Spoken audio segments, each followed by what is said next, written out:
देवयानी राणा, उसमें वो कैपेबिलिटी है, वो कैपेसिटी है देवयानी राणा में कि वो पब्लिक को जो है वो हैंडल कर सकती है और लोगों की आकांक्षाओं के ऊपर खरा उतरने का पूरा प्रयास करती है।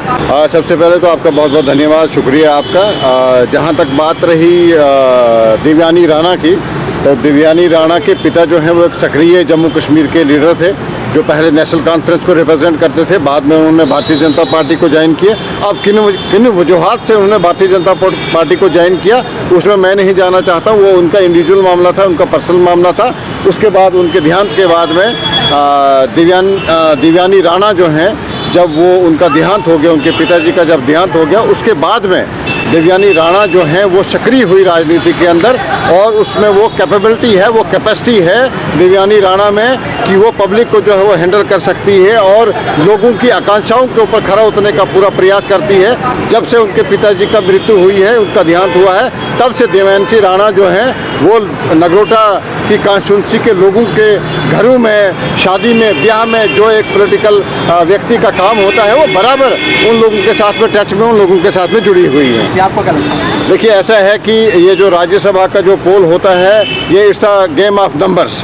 अगर भारतीय जनता पार्टी के पास में नंबर्स हैं तो वो 3 की 3 क्या 4 की 4 सीटें भी जीत सकती है। अगर उनके पास में नंबर नहीं है तो भारतीय जनता पार्टी एक भी सीट नहीं जीत सकती है।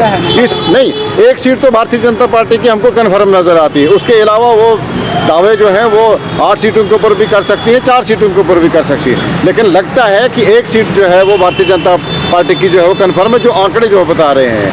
उसके अलावा नेशनल कॉन्फ्रेंस के पास में एक बहुत बड़ा आंकड़ा है। अब कोलिशन भी है उन लोगों की, इंडिया जो कोलिशन है उसमें कितनी पॉलिटिकल पार्टी जो है वो कांग्रेस है, बाकी सजाद गनी लोन है, वो किन किन को सपोर्ट करते हैं वो उनका इंडिविजुअल मामला है। स्वाभाविक है, ये एक वेलकम स्टेप है। और इससे क्या होता था कि जम्मू के जो दुकानदार थे, जो 6 महीने जम्मू का जो बिज़नेस जो है वो ठप होता था, आज जम्मू में जो है वो दरबार आने से जो है वो रौनक हो जाती है। और जब दरबार 6 महीने श्रीनगर चले जाता है तो श्रीनगर में भी जो है वो रौनक हो जाती है। लेकिन श्रीनगर जो है वो एक ऐसी राजधानी, इसको मैं बोला जाएगा कि वहाँ पे 6 महीने बर्फ़ जो है वो पड़ती है, तो 6 महीने से वो बड़ा खुशहाल जो है वो नज़र आता है।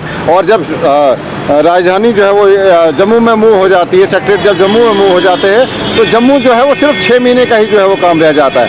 तो ये उमर अब्दुल्ला का एक सराहनीय फैसला है, जो जम्मू के लोगों को जो है वो एक्सेप्ट है और हर आदमी जो है वो इससे खुश है। बाकी उनके नारे तो हमको सारी खोखली नज़र आ रहे हैं। जो उन्होंने वादे किए थे कि बिजली जो है वो आपको फ्री ऑफ कास्ट मिलेगी, गैस सिलेंडर जो है वो फ्री ऑफ कास्ट मिलेंगे, लेकिन ये सराहनीय स्टेप है, ये वेलकम स्टेप है, हम इसका स्वागत करते हैं।